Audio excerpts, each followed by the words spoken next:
कहीं ओकरा आखी में लाज न लगता, साच कहीं ओकरा आखी में लाज न लगता।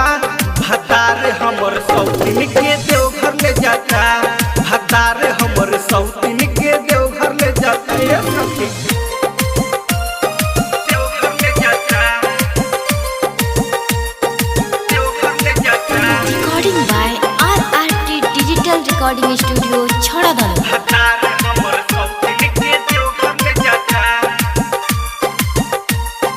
देवघर ले जाता।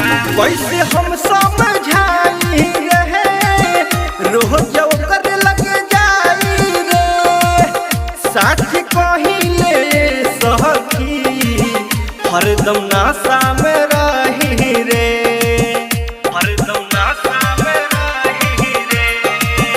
कैसे हम समझाई रे रोज ओकर लगे जाई रे, साथ कहिले सखी हरदम नशा में रही रे।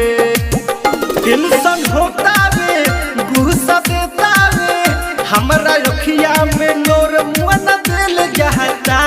भतार साला सौतीन के देवघर ले जाता, भतार साला सौतीन के देवघर ले जाता। साच कहीं ओकरा आखी में लाज न लगता, साच कहीं ओकरा आखी में लाज न लगता। भतार हमर सौतीन के देवघर ले जाता, भतार हमर सौतीन के देवघर ले जाता। ये सखी देवघर ले जाता, देवघर ले जाता। Recording by RRT digital recording studio छड़ादानो। भतार हमर सौतीन के देवघर ले जाता, देवघर ले जाता। गरम फूट गइले हमार शादी भइले ओकरा से, राज से राजधानी का बात कही सुन अब हम तोहरा से, तोहरा से, तोहरा से। गरम फूट गइले हमार शादी भइले ओकरा से, राज से राजधानी का कही सुन बात अब तोहरा से। ऋषि रविंदर संग धर्मेंद्र बात करो अब दिलावा में हमरा बेधता।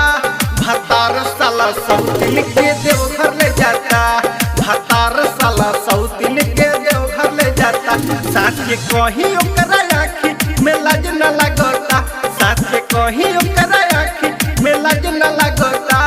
भतार हमर सौतीन के देवघर ले जाता, भतार हमर सौतीन के देवघर ले जाता। RRT digital recording studio छड़ादानो।